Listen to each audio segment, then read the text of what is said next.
renunciado inclusive al libre ejercicio de la libertad sindical. A propósito de eso, don Nolasco, ustedes están organizando o convocando un congreso para el mes de noviembre y lo denominan Congreso por la Libertad Sindical. Así es. Parecería que en un país democrático como el nuestro, un país donde se avanza hacia el progreso y el neoliberalismo y la libre empresa y todo esto, parecería, según ustedes, que no hay libertad sindical en la República Dominicana. No hay libertad. Porque están convocando a un congreso por la libertad sindical. Que no hay libertad sindical. ¿Cómo se expresa eso? Bueno, recientemente en la empresa, una empresa, no voy a citar el nombre para empresa dedicada al pollo, a la comercialización de los pollos. Pollo Cibao. Pollo Cibao. Acaba de cancelar, no es la primera vez, acaba de cancelar un intento de constitución de sindicato. Y las autoridades de trabajo han actuado con indiferencia y complicidad.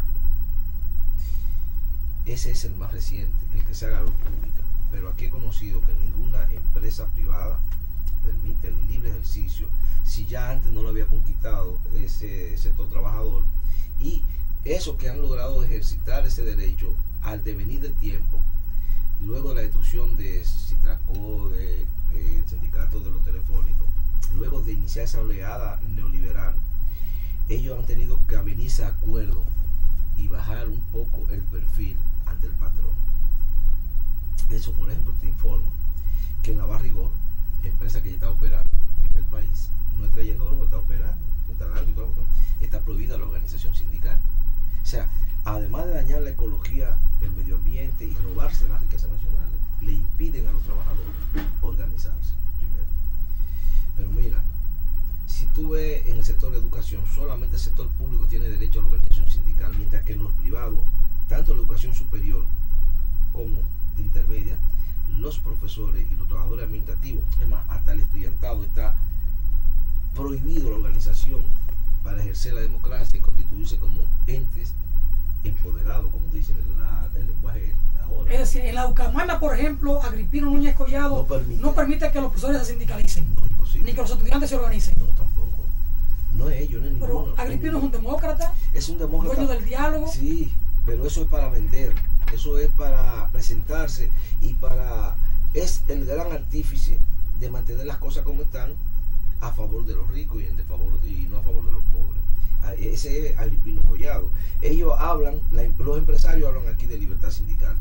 El empresario es el sector social mejor organizado de este país, aparte de tener los partidos tradicionales en sus manos, aparte de tener el gobierno en sus manos, tienen estructuras por sector, por localidad en el país. Están organizados en la Copardón, en la CONE, en el Ángel, y así sucesivamente en pequeñas asociaciones que representan sectores de ellos.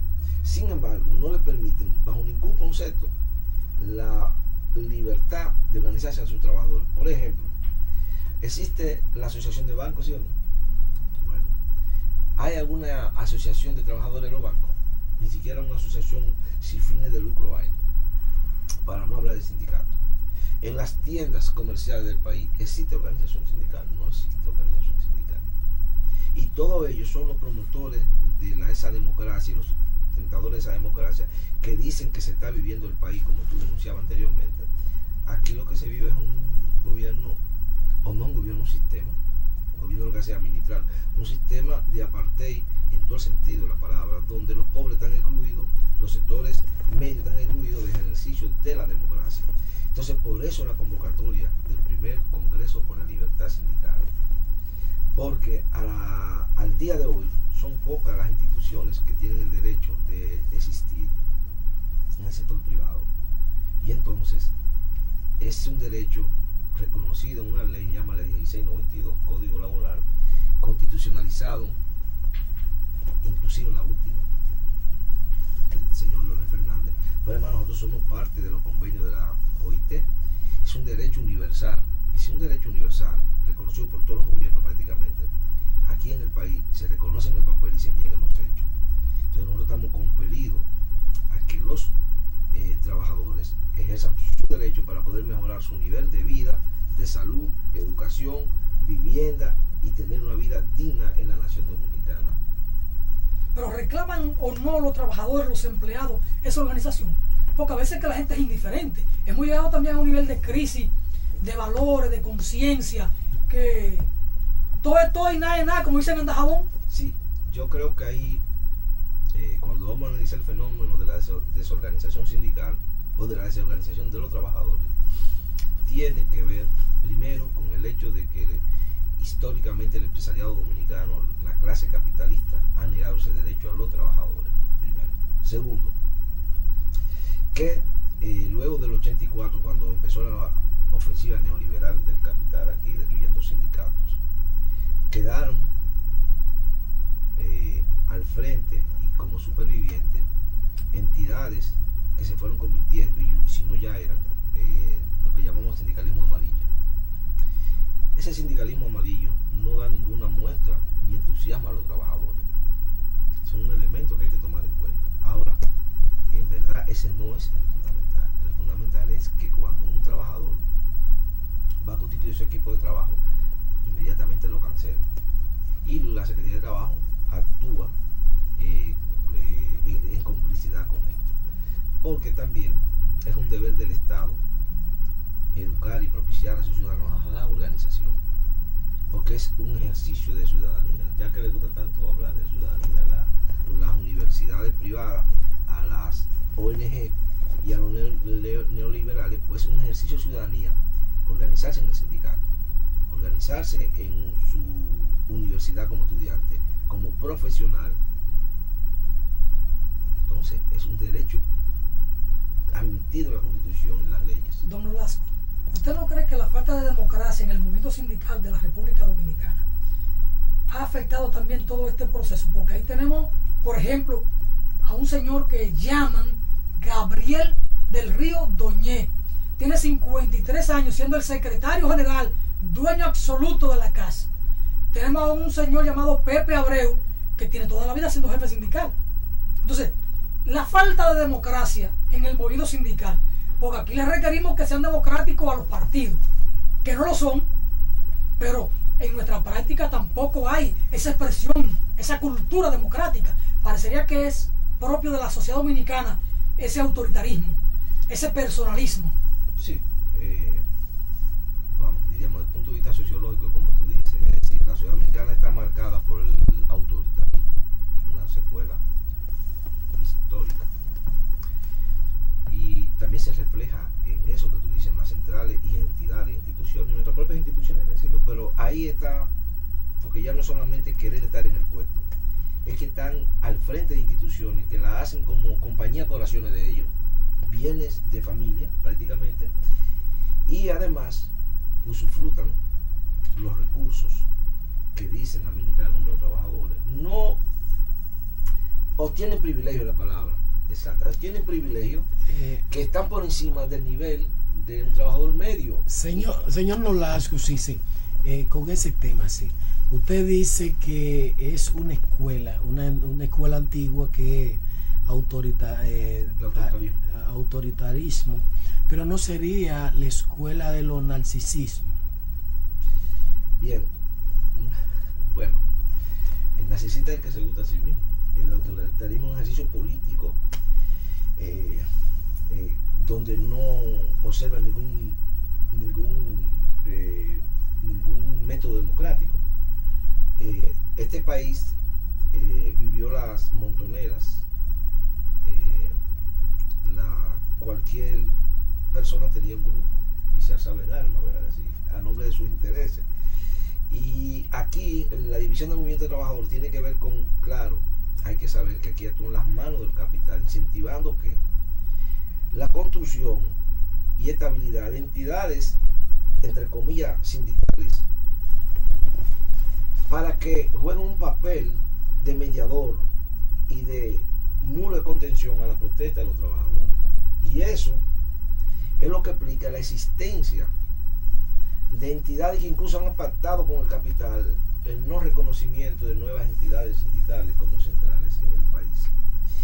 Y eso explica la paz, entre comillas, laboral, que no existe al interior de las empresas.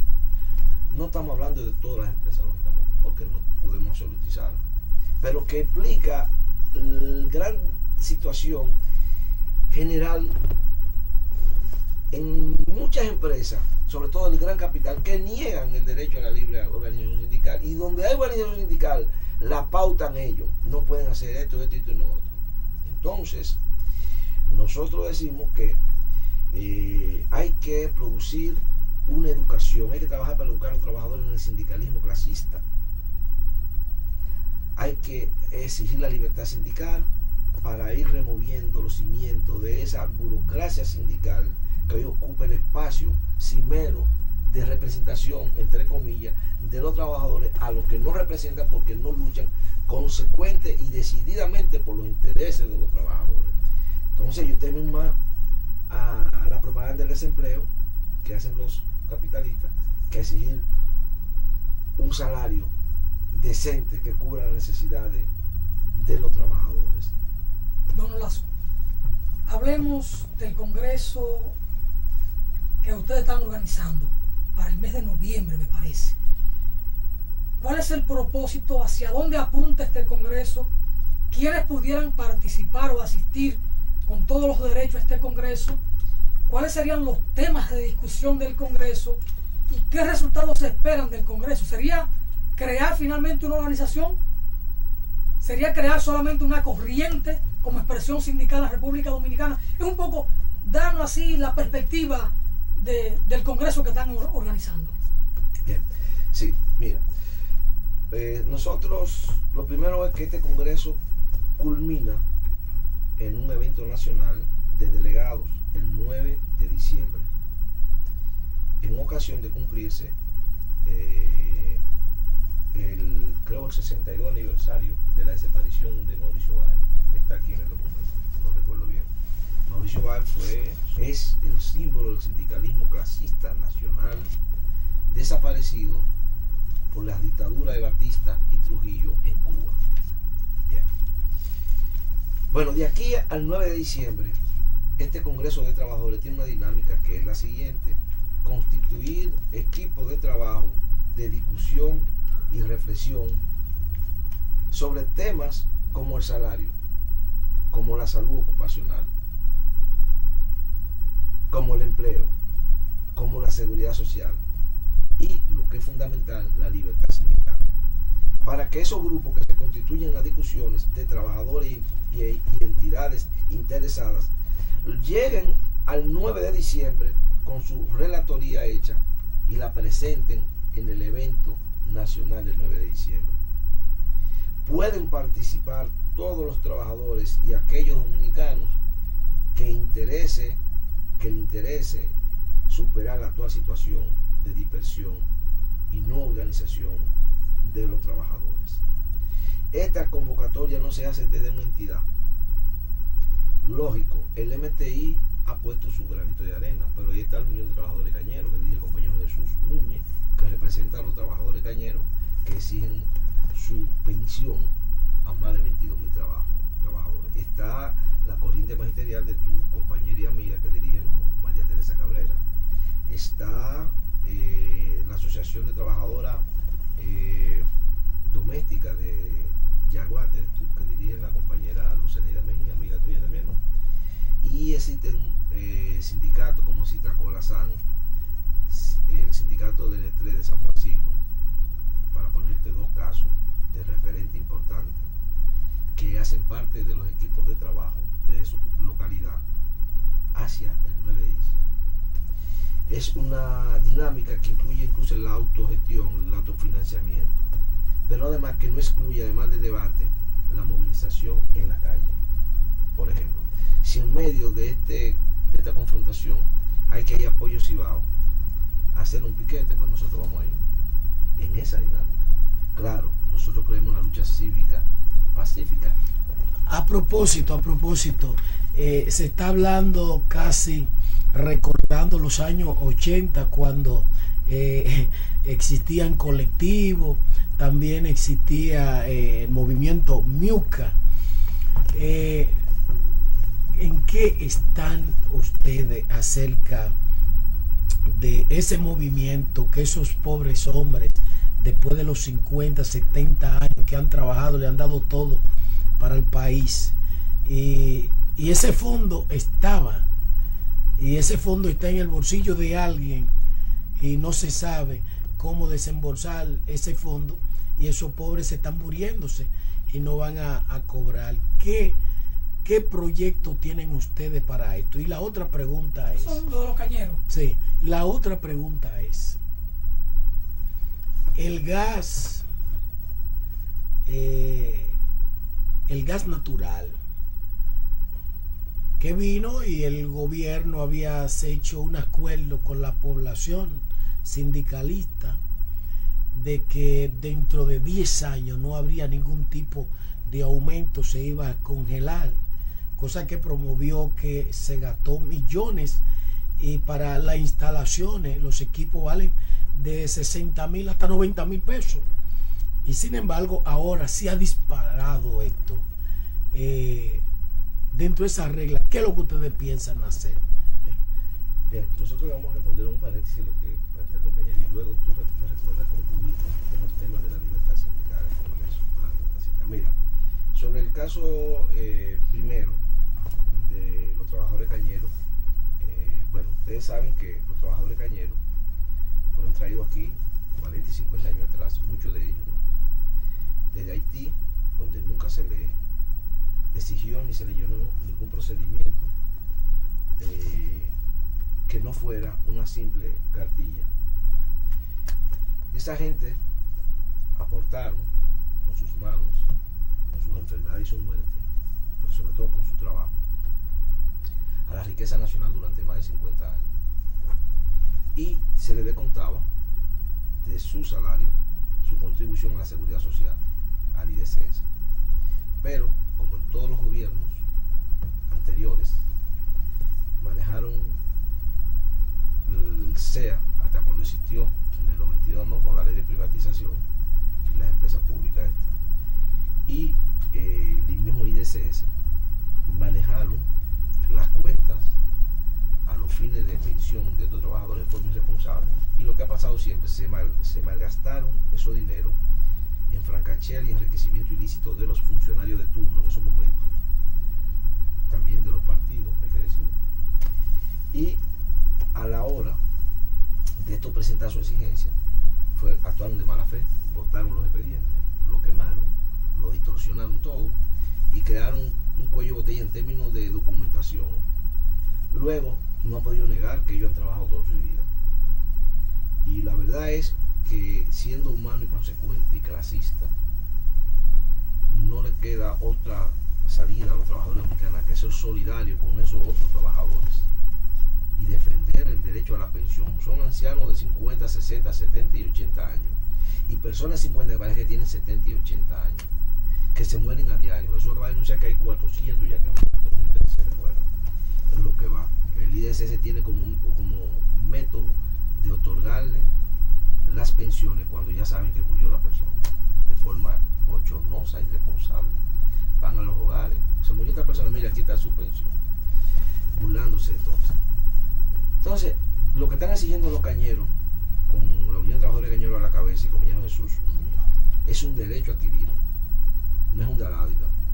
Aquí el gobierno vive pensionando, jubilando sectores profesionales que no es que no se lo merezcan, no es que no ponen, pero evidentemente si tú le das esto, debe de hacerlo también a los otros, pero como quiera que sea, debe de hacerlo a aquellos y a los otros, y a los más humildes sobre todo, porque no tienen dónde auxiliarse de medicina, de comida y vivienda, viven en condición infrahumana.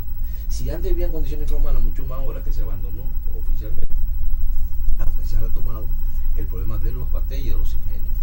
Entonces nosotros no tenemos de otra que exigir al IDCS, y ahí se da lo de la falta de representatividad de los trabajadores.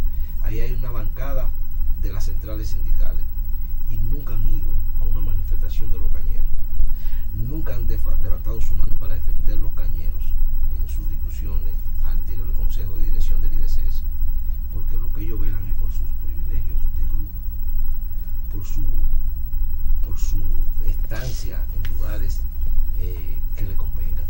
Entonces eso es obligatoriamente para el movimiento de trabajadores independientes, para el Congreso por la Libertad Sindical y para el Foro Social Alternativo, que ha sido la principal fuerza solidaria, ¿verdad?, con ese movimiento, un problema de principio. Y seguiremos luchando frente a este gobierno, al otro que venga y al otro si no cumplen con esa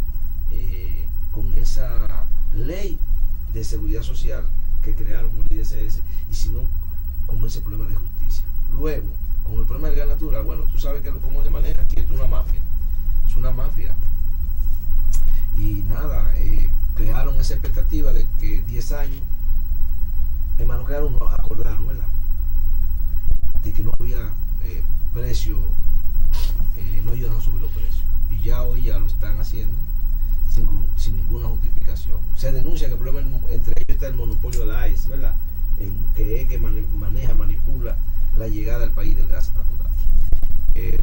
Usted explicaba un sistema muy costoso, sumamente costoso, y una irresponsabilidad del gobierno, de los sectores que administran eso, prestarse luego que una persona hace una inversión. Por suerte yo no me metí en eso, doctor, estamos hablando de eso de yo, y nos zafamos de eso, porque fíjate, es muy cuesta arriba que una persona que haya hecho una inversión de 90,000 pesos ahora venga a pagar y que el galón casi como el gas, hoy por encima del gas de GLP. No se está diciendo que por encima. Está por encima, porque 31 creo que. Claro, pues ese metro se mide por metro. Y hace 90 y pico. Entonces está el problema también, hay que decirlo, porque nosotros somos trabajadores, defendemos la clase trabajadora, pero entendemos también, lógicamente, que nosotros no estamos per se en contra de los empresarios. Nosotros estamos porque los empresarios existan, porque generen empleo y respeten la libertad sindical, porque no tiene sentido generar empleo sin libertad sindical. Ahora caigo en lo otro. ¿Qué es lo otro? Que hay un sector de empresarios que han invertido, y también hay que decirlo, que una bomba, una cuestión de para son supuestamente 60 millones de pesos que cuesta. Evidentemente uno no puede estar de acuerdo con que una inversión que haya hecho un empresario honestamente venga de la noche a la mañana a caérsele por una compilación prácticamente de sectores que son de Palacio, de acuerdo, son de Palacio que manejan ese negocio. Nosotros no somos per se contra los empresarios, nosotros estamos contra la práctica empresarial de negar los derechos, de la libertad sindical, de imponer bajo salario, de negar la seguridad social, de no contribuir a la educación y al bienestar de los trabajadores. En contra de eso estamos de acuerdo. Nolasco, el tiempo casi se nos va.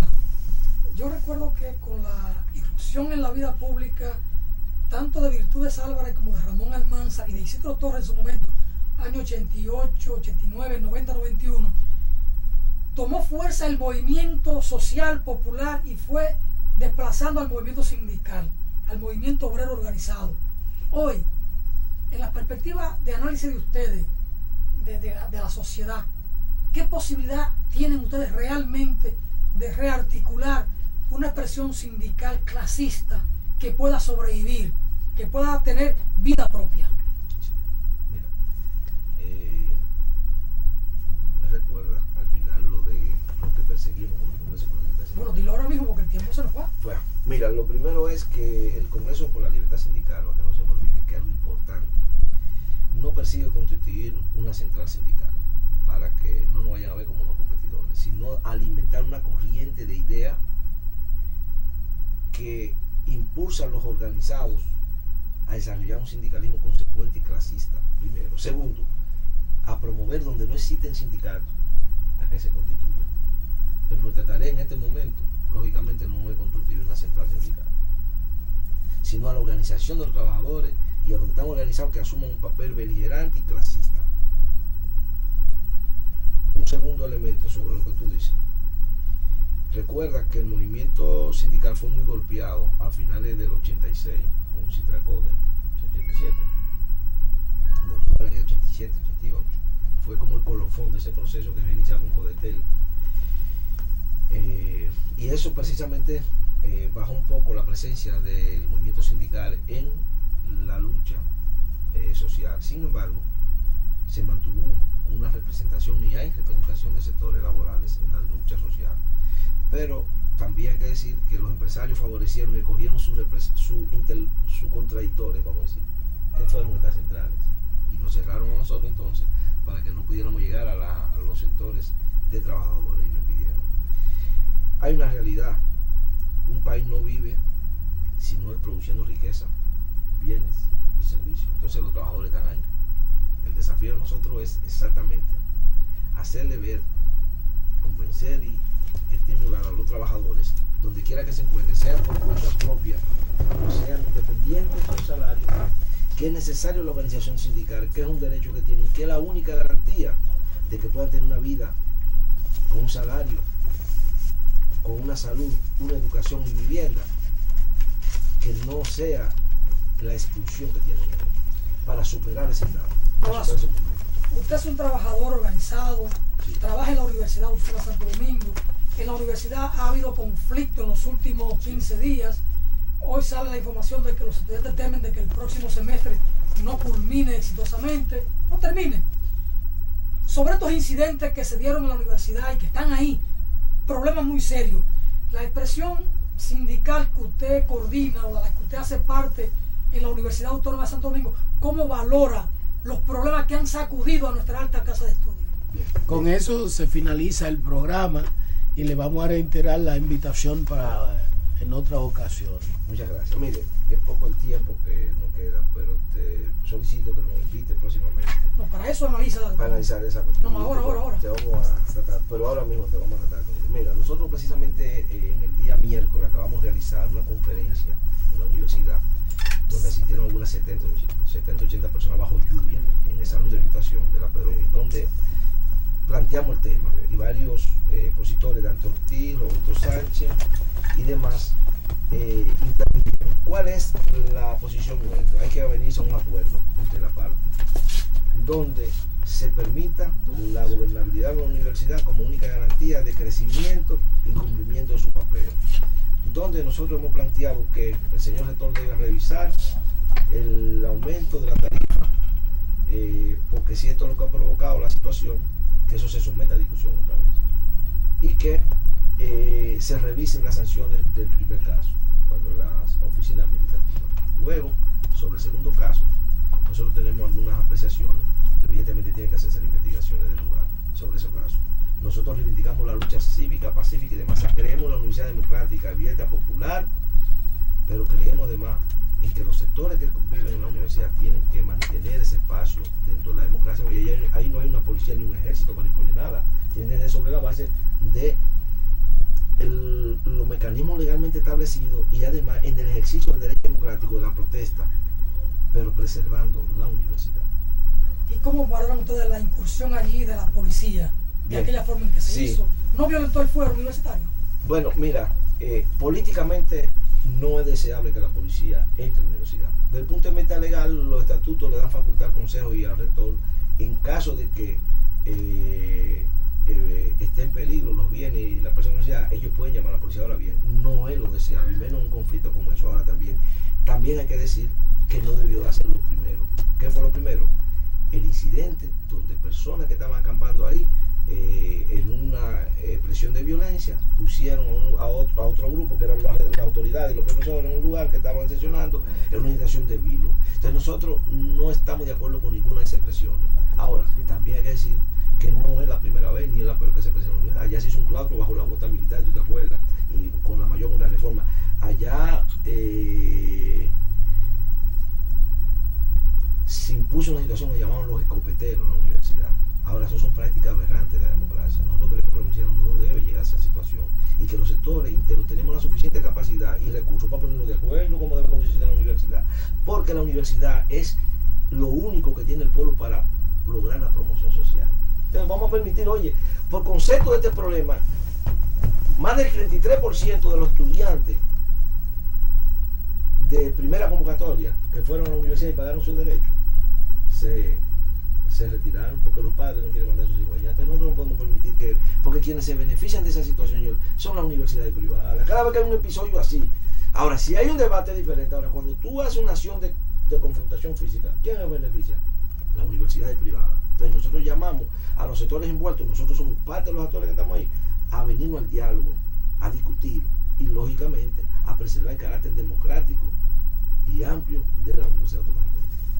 Parece que los actores de la Universidad Autónoma de Santo Domingo no entienden que hay un proceso en marcha por privatizar la universidad.